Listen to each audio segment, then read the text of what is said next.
Well, hi, everybody. Welcome to the August 2021 Idea Share. I'm Catherine Boyle from Key Ministry, and I'm very delighted that all of you have joined today on what's probably a very busy morning for many of you, the first day of August.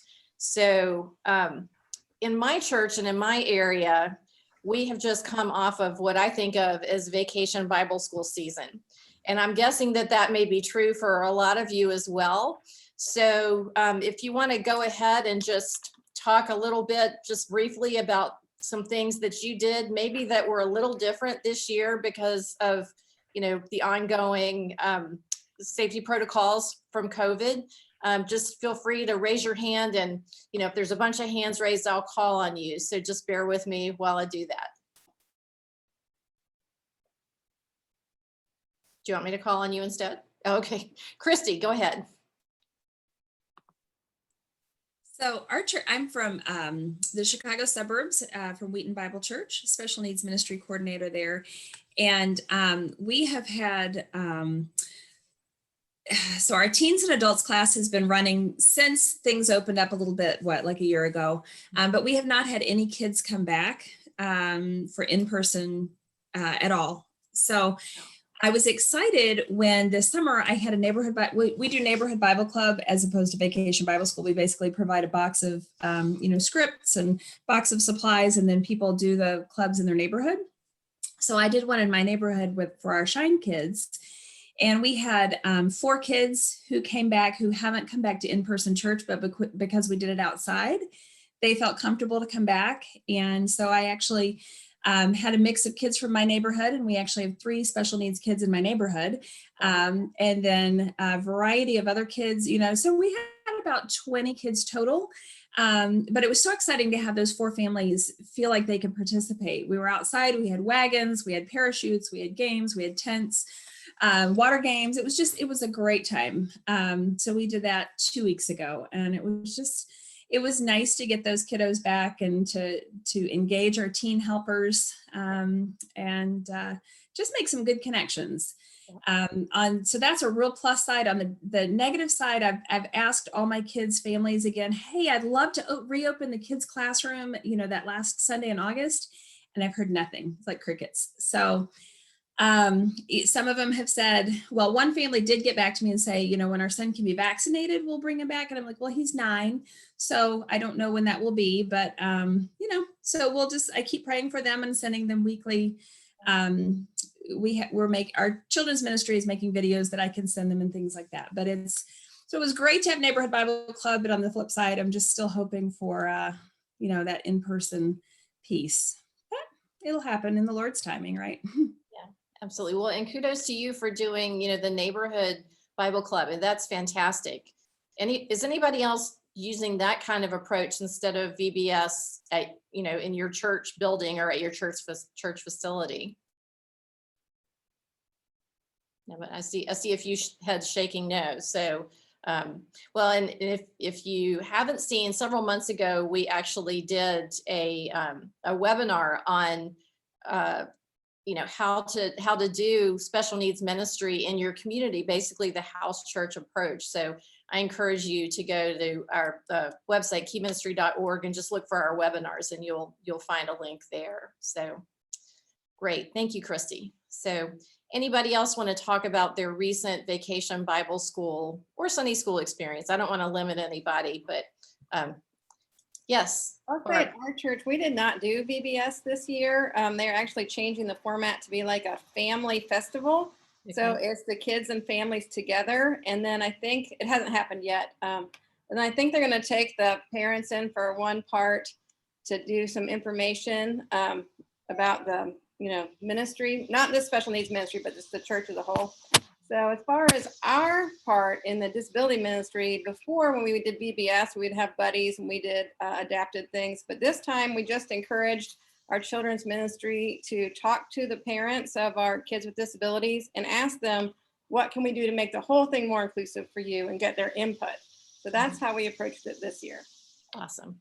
Awesome. So, and we are fully back. The difference is one year to the next. I mean, do you think that, do you think that that's something that people really appreciated? I mean, I would think that people would be all over. In our Opportunity to church, give input. for sure, well, let me first say we are fully back in church and have been for forever. And we have all our kids back, and there's still a few of our kids that are home in our disability ministry. And kind of what we're seeing is most of the kids that are coming back are on the autism spectrum, and the kids who are staying home are the ones who have more medically fragile, which I'm sure is probably what everybody's seeing. So a little bit of the dynamic has shifted, but we have a very strong support of disability ministry in our church, and our parents who are in our ministry are already kind of used to being involved, and they always appreciate it across the board, parents like that. So what about your volunteer base? Do you still have a good? Well, the other thing, so what we're doing is prior to the pandemic, we had a buddy ministry only. And so a lot of the kids that we served were pretty high need. And then we did inclusive training to all the children's ministry volunteers to help with other kids. Then in the pandemic, we changed it to be what we call the sensory friendly classroom. It was a separate small group for our kids because we only had 5 volunteers come back because of COVID. Right. And now, and again, we're in Ohio, and every single state is different. Like the culture of how people feel about COVID is so vastly different wherever you live. It's almost like it's amazing. But anyway, where we are, people are kind of over it, and people are back.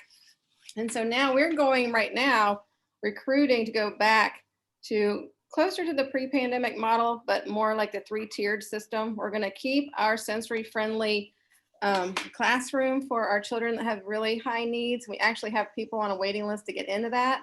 We're going to put our volunteers that have the most disability special education background in that room.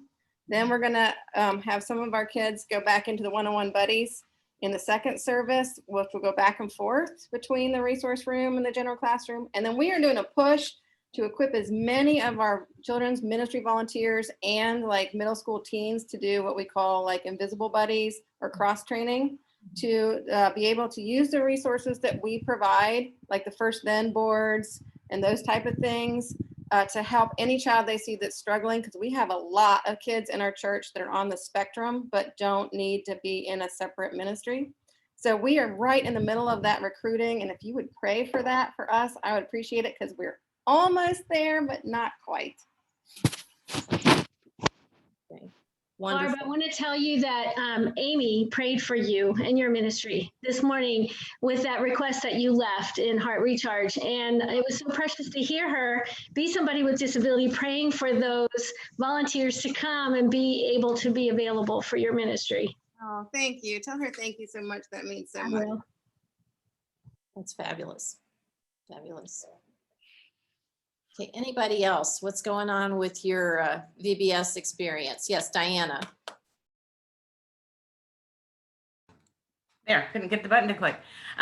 Yes, it was really kind of, I guess, refreshing. We had our VBS 2 weeks ago, and it was really almost like you would have never known there was a pandemic. It was almost exactly like our 2019 VBS.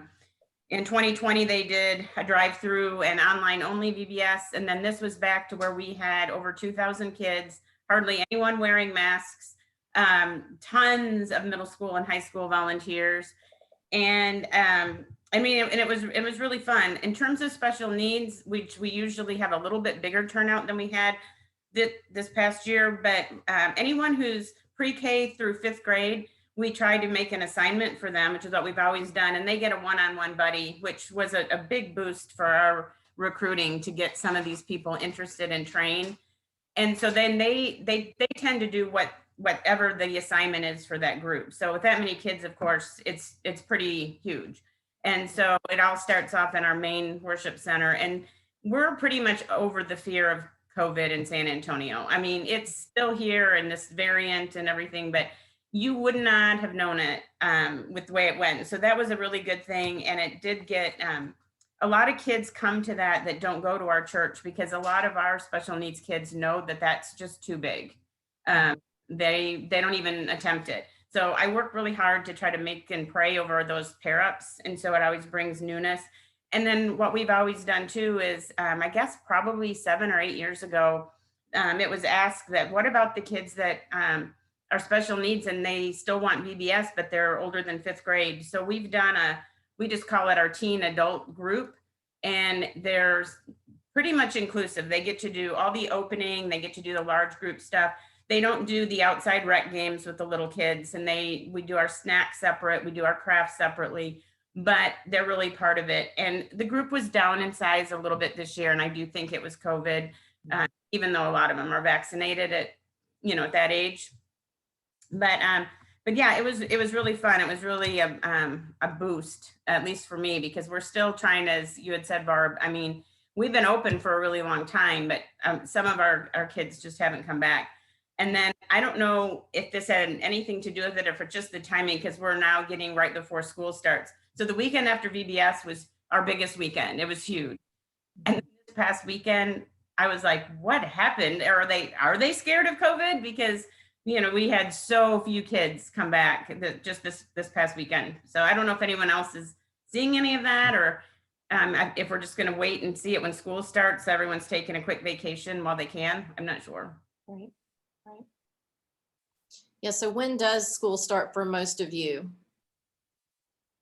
Like, is it like next week? Is it after Labor Day? Somewhere in between? Just a couple shout outs. We're at the end of August 16th. Okay, August 16. Sorry, I think I heard you, Bronwyn. Oh yeah, I just said we're at the end of August. Okay. Anyway, I'm in Virginia. I know the Meekins are in Virginia. It used to always be on my half of Virginia that it was after Labor Day, but this year I think it's actually in 2 weeks. So, and Christy's saying, yeah, sorry, saw the, Dina is saying in Tampa, it's in a week and a half, and in Christie, it's August 16th or August 25th, and that's in the Chicago area. So, Yeah, I was gonna say, I would say, Diana, it was interesting to hear Diana's experience with VBS, because we had our VBS 2 weeks ago as well out here, California. We did not do it all together like we would normally do. We ran this concurrent programming at 3 different parks around town. We do have a lot of healthcare workers that are in our town, and so I think like people are definitely wearing masks still, and like there's still like a lot of like COVID awareness. But I think it's because we have a lot of healthcare workers in our town and in our county. And even though we were doing it at 3 different parks, as far as inclusion and stuff is a little bit tricky because you had to match the volunteer with the kid with the park. Like you're basically running like 3 different pods there. But it worked out great. We had a higher percentage of kids that with disabilities than I thought would come. Most of them were younger. I would say out of our whole pre-K and kindergarten cohort, about maybe 25 to 30% of them had a buddy, which is that's pretty high for a camp. And the buddies were awesome. Most of them, middle school, high school, college age students. Some of them were like 50-year-old moms, which is also kind of fun. And some of them were interns that have been interning with me for the summer. But it was just really neat to see how, even though we had to do it really differently, kids still had a great time and they still connected, and we were able to do things with a smaller group at each park that we wouldn't be able to do with like the typical hundreds of people in one building. I also think we were able to pare down some things, in our typical VBS that may be really overwhelming for kids with like sensory things or whatever. I think we were able to pare down some of those things. We were all outdoors at the park, and I think we were able to get to the actual meat of what we want is, building those relationships and connecting them with God. So I think, I'm not like the decor person or like the sound person or I'm not into like all of that. That's not my job. But I think sometimes it is a hindrance for some of our kids. And so this way, it was a lot easier, I think, for a lot of them to engage. So it was pretty cool to see that. Yeah, Diana, it's so funny because I think if we had said, hey, we're not doing masks or anything, like nobody would have come, because like our community is just like so different. Out here in the healthcare California world. So anyway, that's our experience. So. Well, hey, Bronwyn, how was your volunteer and staffing with the volunteers and the buddies this time?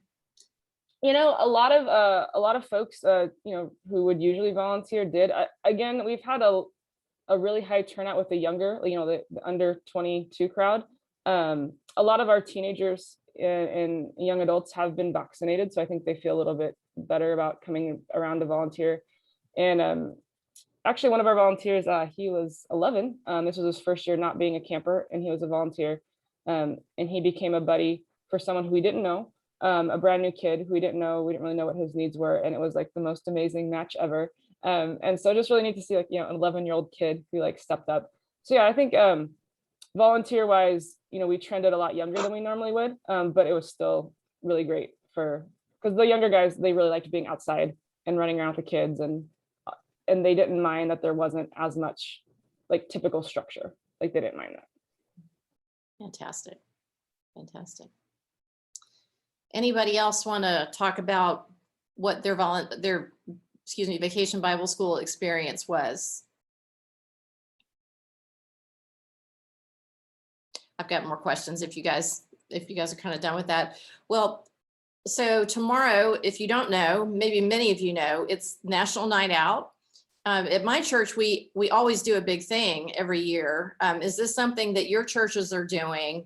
Are they doing that in lieu of VBS? Are they doing that, you've done VBS and you're doing this? Or if you don't know what I'm talking about, that's totally fine. But it's been a thing that's gone on, I guess, nationwide for a long time to try to get neighbors to connect with neighbors. But then there's also like organizations like churches that often have community events, when they're located kind of centrally, like my church happens to be. So is anybody else doing that? No? I'm seeing heads shake. Okay, I guess my church is special. Let's see. All right, Bronwyn said we used to do it in September, October when all of the college students are back in town. So you mean like a community night out kind of thing, Bronwyn? Yeah, it was similar, but I think we didn't follow the whatever calendar, the national calendar, because our community people are here at different times. So yeah, we did it in like September, October. Exactly. Yeah. I mean, and it totally makes sense when you're in a town that has like a really, a college town where your population can shift drastically from one month to the next. So, well, Beth and I were talking last week. For those who joined recently, Beth is on vacation this week. She is on the beach as we speak. But she, at Bay Presbyterian, where she and Dr. Gersovich go to church, they do respite events quarterly. And so, those are back in full swing. And, they had one a few weeks ago.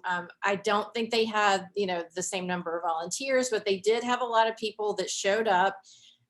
So I just wanted to ask, are any of you, have you resumed your respite schedules? Are you going to be doing that anytime soon? And maybe what's different, or, what are some of your concerns about respite events? Allison. Hi there, sorry, late to the call. So yeah, we're planning 2 respite nights, one in September, one in October. We're specifically doing them only outside, just to hopefully encourage as many families to feel comfortable coming back. As far as it stands, we are all going to wear masks at the moment, even though currently in church and around here in Pennsylvania, we don't have to wear masks if we're fully vaccinated. But again, we wanted to make sure, all families were comfortable for the first 2 respite nights. Let's say this is our plan. And then what we were going to do, where normally we would have pizza on arrival, and then games and activities, and then a movie at the end of the night, we're shifting it to be a little bit earlier in the day, not having food there, but when the families come to go home, we're giving them a pizza to take home with them. So it's a kind of hybrid of the pizza pickups that I've been doing to a respite night, so that, we're not having to worry about eating and where the, all that brings, but they'll still get a meal to take home. And then we're going to have a Zoom in a couple of weeks' time for any of the families and the volunteers to be able to ask the questions that they're not sure about. What does it look like? How might it, any concerns that they've got, just to try and make sure everybody understands what we're able to achieve, not achieve, etc. So yeah, I'm excited. I've had a lot of families reach out and be excited about that, even, I haven't heard from them for maybe 18 months. So it's exciting that people are feeling that might be something they're able to participate in. So excited. Yeah, that's fabulous. Is anybody else doing anything like that? Marna? Hi. I really appreciated Allison's perspective on the food because I was wondering just this morning, what am I going to do with food moving forward? So we're actually back with respite since June of this year, and we've had amazing turnout. And although it took a little bit to encourage our volunteers to come back, we've been able to get them back. You know, in some instances, we have to give one volunteer 2 participants, but they've been doing great. And so on August 21st, we actually have our 3rd one coming up, and it's for specifically for our participants 16 years and younger. And just to have a little bit of a different, you know, that they need some different activities that we can't always do when the bigger participants are there. And so I was really wondering, like I said, what to do with food. And I think I am going to maybe pitch the idea of, you know, doing an earlier one and then send them home with food boxes. The theme for this month is carnival. And so, you know, we were thinking of carnival type food. And so so that might be easy enough to just box up and send them home with. So thanks for that, Allison. And Marna, where are you located? Sorry. That's Yes, okay. This is the first time that I come up with my camera on and even opening my mouth. So I'm actually from the Kansas City area, Matthew's ministry at Church of the Resurrection in Leawood. And yeah, so we've been having some great programming, you know, since we got back to in-person programming. It's been slow, but people have been really excited to come back. And, you know, our family night out events, that's what we call our respite events, have always been extremely popular. And so in June, we had a cap of 50 people, and we had people on the wait list for that. And then last month I capped it at 65, and we ended up having 60 participants show up. You know, with the younger kids coming in August, we obviously will have a smaller group, but it's still popular. 30 plus have already registered. So I really hope that we don't have to shut down our respite events and can continue with that. Yeah, awesome. Well, Bronwyn just said in the chat that they're doing respite events in the mornings for individual families. And those are outdoors and wearing masks, and they have snacks. It's been very well received, as families are grateful to have respite time, and we can tailor the activities to the individual kids. Volunteers have loved the low-key, easygoing nature of it as well. So that seems to me like a good way to maybe engage new volunteers, or maybe, you know, get your volunteers to come back. So anybody else doing respite and want to talk about maybe what that looks like now?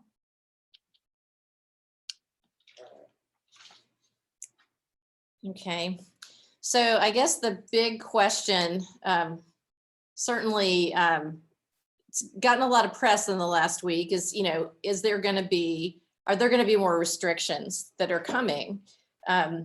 Is this something that you have been talking about at your church? And if so, you know, do you have any plans or any questions that you'd like to, you know, any questions you'd like to bounce off of the people in this group? Because everybody's probably going through, you know, similar kind of thought process right now.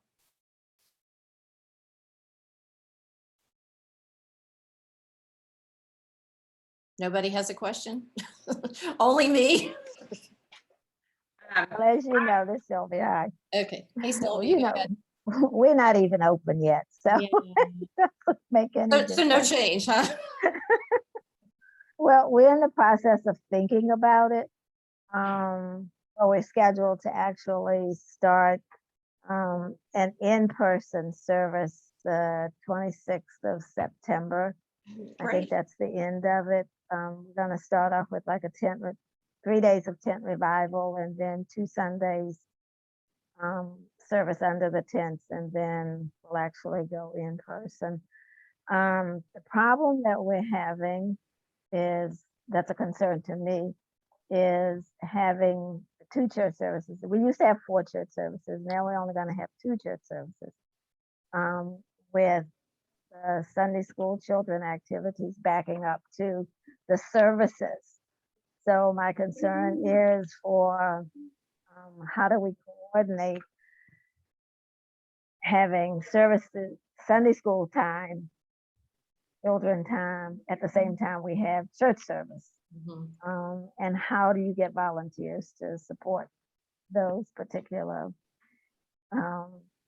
areas so that nobody gets burned out? Because like with my children's Sunday school class, I only have 2 teachers, me and another person, and the other person is not vaccinated and is not planning on coming back. So that poses a problem right there. So it's just those little kinds of things, but with what's happening with numbers going up, I'm getting a feel that we may not even open in September.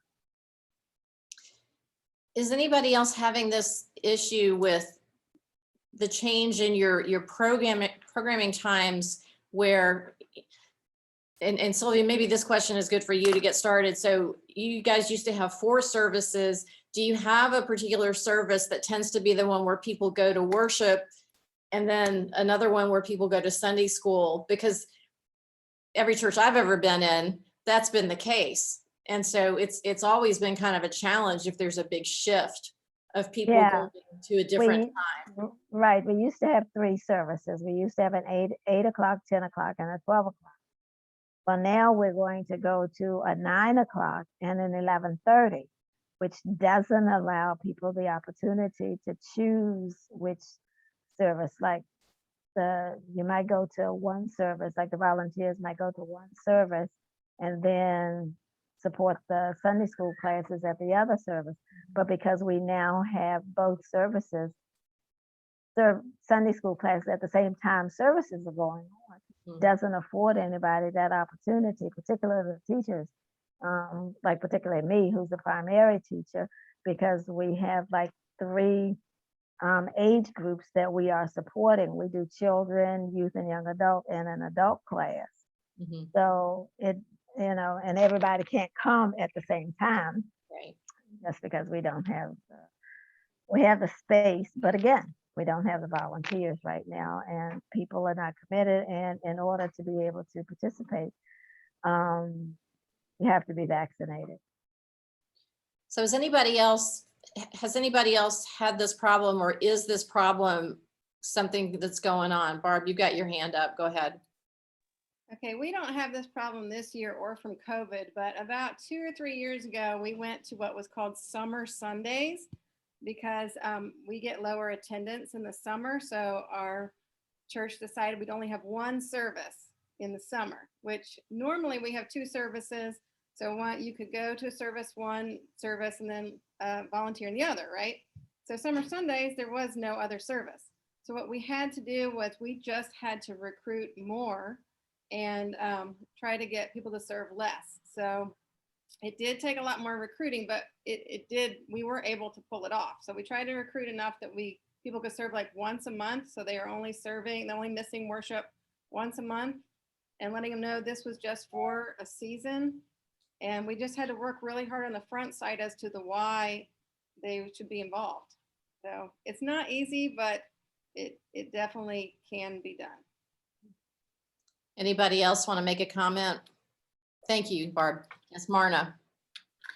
So yeah, we went down from I think 6 services to 2 services.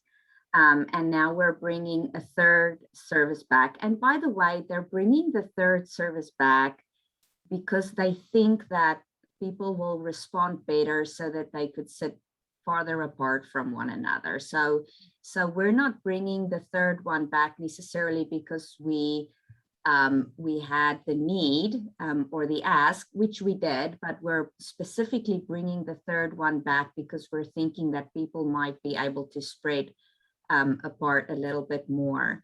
But then in terms of addressing it within our Sunday school classes, we actually had to combine some of the grades together, to be able to accommodate more the children who wanted to come, but with the lack of teachers and volunteers that we had, because of COVID and everything else.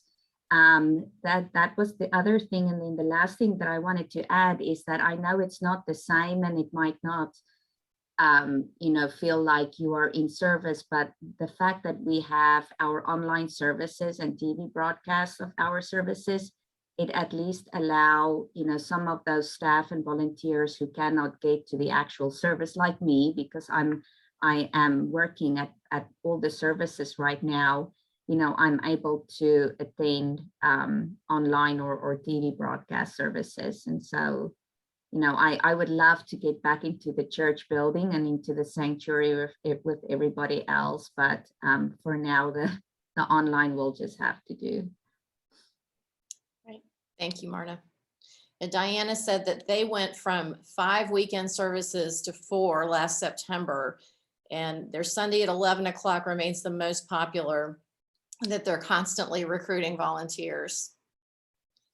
So anybody else have a comment about this? Barb, you got your hand up again. I'd just like to add, Sylvia, do your best with recruiting and then plan for what you can do, and just know going in, it may look different from what you did before. And it may even be, if you only have a certain amount of volunteers willing to help, that you can only offer it maybe every other week or something. And sometimes letting people see the actual consequences of not pitching in is beneficial in the long run. So just be encouraged that whatever you end up doing, if you're doing your best, that's all you can do. And that is still a win. Yes, thank you. That's what we're planning on doing. It's like, you know what, whoever shows up, shows up. And the way when we started the ministry anyway, it's like we would have like 5, my limit was 5 children. And the parent who brought the 6th child in had to stay. They couldn't go. They then became the volunteer for that day until we got more volunteers that actually were volunteers and stuff. And the parents were cooperative and stuff, and they knew what, the needs were. So it'll work. Thanks. I know when I had little kids, our church, we all tried different things, right? To try to fulfill our volunteers. And we tried for a season to require, if you have a child in the ministry, then you have to volunteer, X number of times a year or a quarter. Do any of you have that kind of requirement, suggestion, whatever you want to call it, for special needs ministry volunteering? I'm seeing all heads shaking no. Okay, interesting.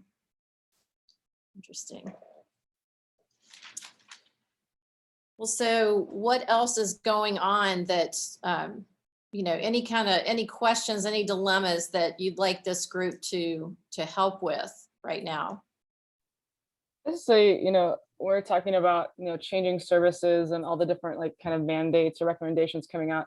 For us at the beginning, so we reopened, we did it in phases. Like we were doing like a 1-hour worship gathering outside for like every other week for a while. And then we started to do like a service outside. Then we started to make it every week. And then we did it like with no kids ministry programming. And then we added kids like right after school ended. So like end of June. So we kind of did it incrementally. And we had to switch some of the service times for all these different reasons. And then everyone was wearing masks, and people who were not vaccinated didn't have to wear masks, but some people were outside. It was like a whole thing. And so what I found with the volunteers is some people were like, I'm not sure what's going on. Like things keep changing. They're changing too fast. I mean, and it's part of like our state or in our county and whatever. But I found the more clear we could communicate to volunteers of what to expect. We made a whole video when we reopened, and we had the volunteers come back on site and like walk through all the spaces. We're meeting outdoors for kids ministry. It's all outside, children and youth ministry. So just to have them see it and to be have something tangible. So I think for some volunteers, it was like, well, I'm not really sure, like conceptually how it's going to work, and things keep changing. Like, am I going to wear a mask? Am I not going to wear a mask? And so I found that once we kind of got into a groove, which is not going to change, but once we got into a groove of a few weeks of it being the same, people, like families and volunteers, started to go, oh yeah, I can come back to that. A lot of people said to me, I want to see how it goes first before I jump in. I want to see like what, like I want the bugs to be worked out before I jump in. So I think there are kind of those people who might be on the fringes, who are looking out on the fringe saying like, oh, I'm interested, but I want to see, like, I don't want to be the guinea pig, you know, I want to see how it all works first. So I would imagine that's similar probably for some people, other people on this call. So I guess just be as clear as you can in your messaging, and also to be as tangible as you can to say, hey, come to our site and look and feel and touch our new play spaces, right? And ask your questions there. So that was really helpful for us. But it's all going to change again because everyone's back to masks. Luckily here we could be outdoors, I think all the way probably through Thanksgiving. I don't know what we're gonna do at the winter time, but that's tomorrow's problem, I think. That's right. That's right. So did you guys record your training by any chance for people who weren't able to come? We did. One of the interns, he recorded it and sent it out to people who couldn't come, and people did watch. It was helpful for them, and we made a video for the parents too. You know, like we walked them through the spaces and said, here's what it looks like, here's where your kids will be, here's where you drop off and pick up, and all that kind of stuff. So. Excellent. Has anybody done that sort of thing to try to get people to come back? Any comments? No. No. Great idea. Great idea. I mean, I recognize that it may not work for everybody, and situations are different. So, yes, Dina. When we came back last year, last June from COVID, the first time, we put out a couple of videos. One was targeting the families and one was targeting the volunteers. In the volunteer ones, we demonstrated the different protocols that were going to be in place in the ways that they would use it. And then we also, you know, gave specific information to the parents on what protocols were in place, how attendance might change, the variables that were in place. And it was like, I don't know, maybe 5 to 7 minutes. It wasn't a huge thing. So they can watch it. And they also got a print document by email that had the same information on it. Awesome. So, you know, very clear communication and ways that multiple learners learn, you know, listening, you know, visual, and actually something to read. Really. And I had a couple of 20-something-year-old volunteers that did it for me. They filmed it, edited it, added all the cute little tweaks that I would never do, and made it very appealing. Excellent. Mine would be boring. Yeah. Anybody else have any kind of tool or communication strategy that you've used to keep that volunteer base going?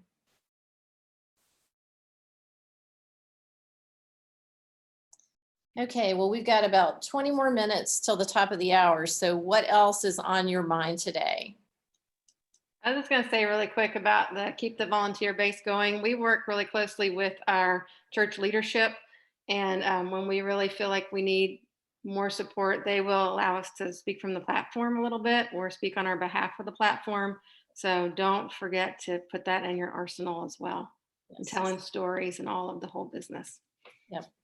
Yeah, I mean, one of the things that, you know, we say all the time in the mental health aspect of Key Ministry is that when the pastor talks about something from the platform, it gives the people permission to talk about it.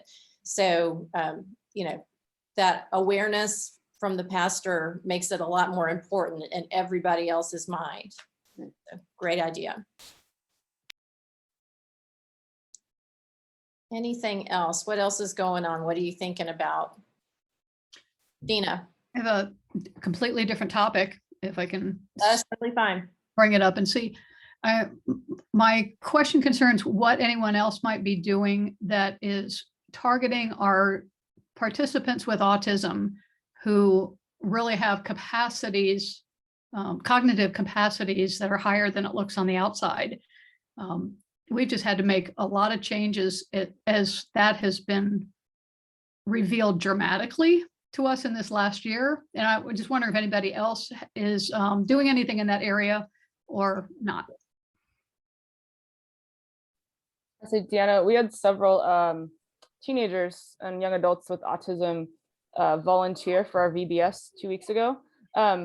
And so when people sign up to volunteer, they sign up for a particular team, like, buddies or media or preschool or whatever.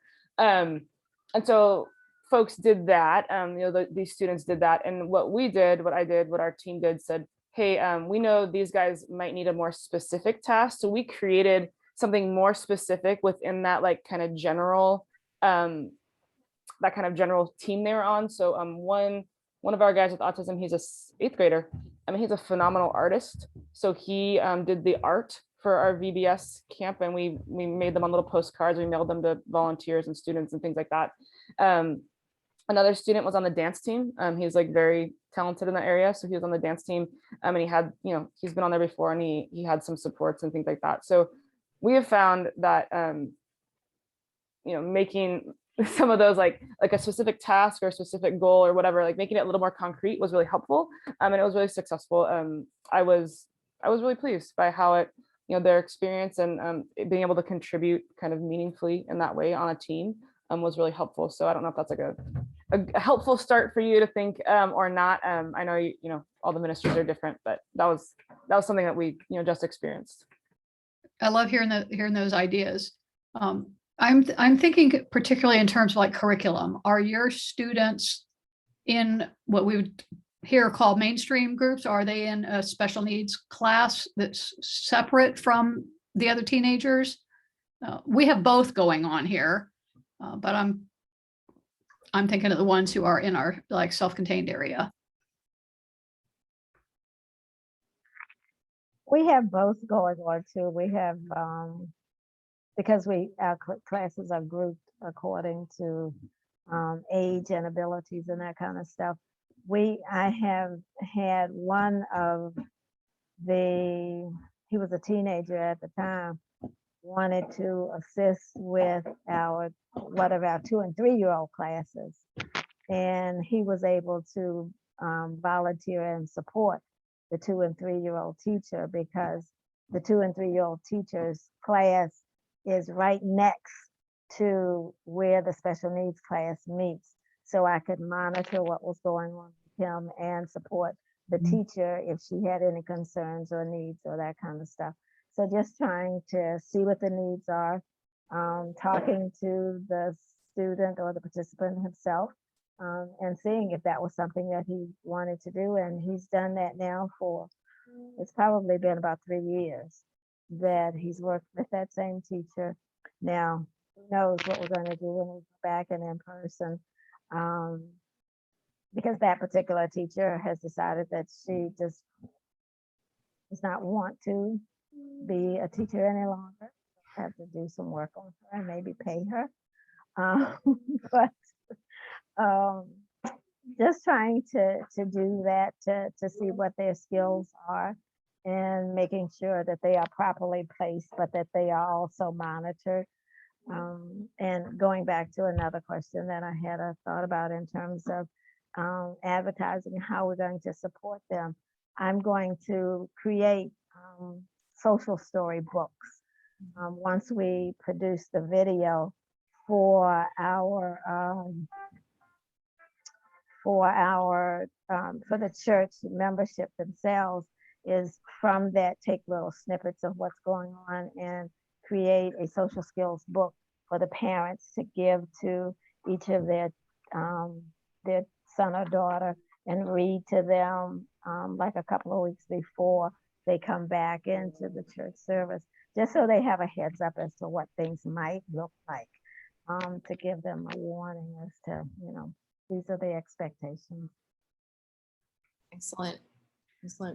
Yeah, so Diana said that they use Lifeway's Access curriculum for teens and adults, and she agrees that those who have served on the snack team have done especially well. So, and then Bronwyn also said that all of their students are mainstreamed right now. So, Bronwyn, is that just a function of because there's not enough volunteers, or because there's just the attendance is so spotty and unpredictable, or that decision? So we've we've always been that way so far. Our school district, I think like 98% of the kids are mainstreamed. There's only a very small percentage who are not. So I think it kind of mirrors that. I think it's like a community expectation that that's what you would do. We do have a few students prior to COVID who kind of did like a hybrid, like an unofficial hybrid, like they would participate in the mainstream group for a portion and then maybe be with like, 2 or 3 buddies for a little bit and kind of take a break and come back. We haven't quite encountered that yet post, well, whatever part of COVID we're in right now. So I think it's a function of what the community does. Our recreation programs are like that too. They have inclusive supports. They don't have that much separate programming. So Diana, did this help answer your question? Sort of. Dina, I'm sorry, not Diana. That's okay. I've got 5 students that have not been with us necessarily during COVID, only 2 during this time, but over the last couple of years, who are very highly impacted with their autism, non-reliable speakers. The words that would come out of their mouth tend to be script or loopy kind of phrases. But through a communication method that is opened up their ability to communicate now, we're finding out that we've got huge cognitive capacity in there that we have not been teaching to. We have been teaching at a lower level and have had to totally revamp one of our classes. And right now it's considered like an entry level seminary class, and they're thriving in it. Wow. And they're answering questions using their letterboards, like just blowing us away. I don't know if anybody else is having any of that experience in their worlds. It's awfully exciting. It's How so old exciting. are these students? I'm sorry, say that again.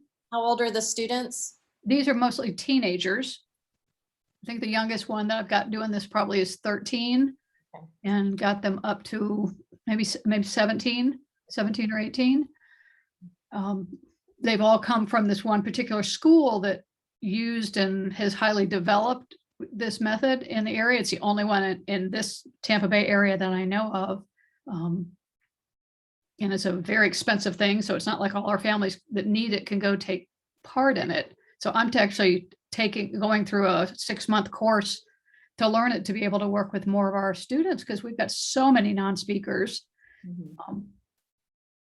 It's opening up who they are to their family. Their family can know them. They can express their needs and wants and desires. One of these girls she wanted a general ed degree, and she tested out with the public school system. They put her in 2 years ahead of her age level and in advanced classes, and she wants to go to Harvard and study medicine. Come on. But she's been a typical, pardon me, but happy flappy kind of a body that was hiding all the rest of this. What's the name of the program that the parents are following, just so we can know about that ourselves? It's Spelling to Communicate, and there are some things on YouTube that are theirs and some that are others, but it's also they're training under an organization called IASC, which is I-ASC. International Association of Spelling to Communicate is what those letters stand for, but I-ASC.org, I think. Lots of interesting video that'll might blow your mind. The local newspaper even here did a front page article on our girl. Wow. And what's happening in the school system and all as a result of this. That's cool. We're terribly excited about it. Yeah, that's awesome. All right, so we've got 10 minutes. Anybody else have any other questions? Thank you so much, Dina. That's really interesting. I'm going to look it up because I'm always looking for new content for our social media. And I mean, that's something that parents should know about. That's really fascinating. Absolutely. If I can get on here, I'll throw a couple links in the chat if I can get there before you're done. Okay, excellent. I had a question that Yes, I had a Bron. question that someone asked me, but I wanted to get more feedback than just my brain. And we kind of talked about with volunteers and stuff. You have your policies on things like restrooms or diaper changing or anything like that. Have those changed, or what kind of policies have you guys had in place, with COVID, or if COVID isn't a thing for you guys at your place?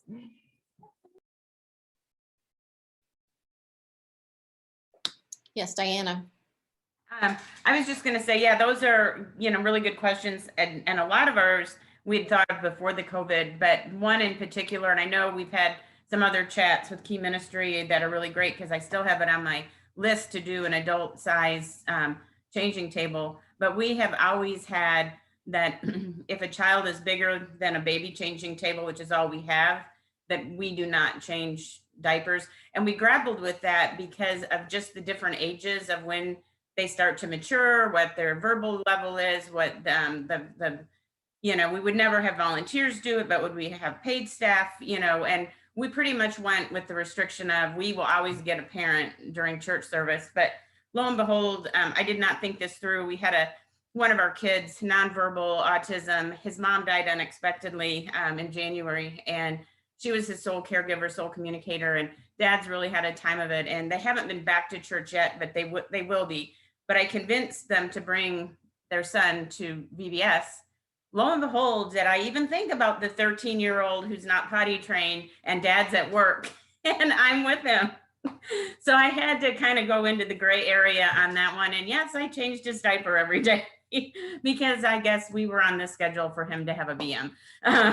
So I will think of those things in the future, but I just wasn't thinking. I was so excited to get him to VBS that, I was like, God entrusted me to it. It's fine.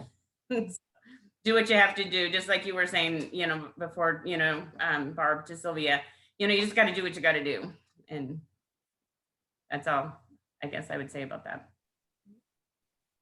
Anybody else have thank you, Diana. Anybody else have any policy changes that maybe have been driven by COVID regarding health, safety, sanitation, anything that's new?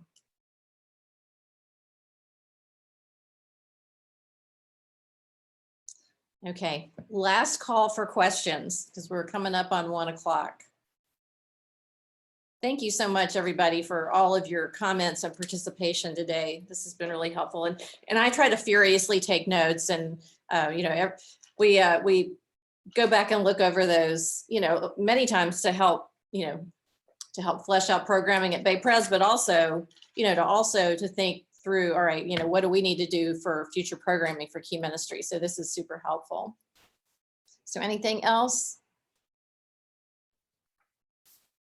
Okay, yes, Marna.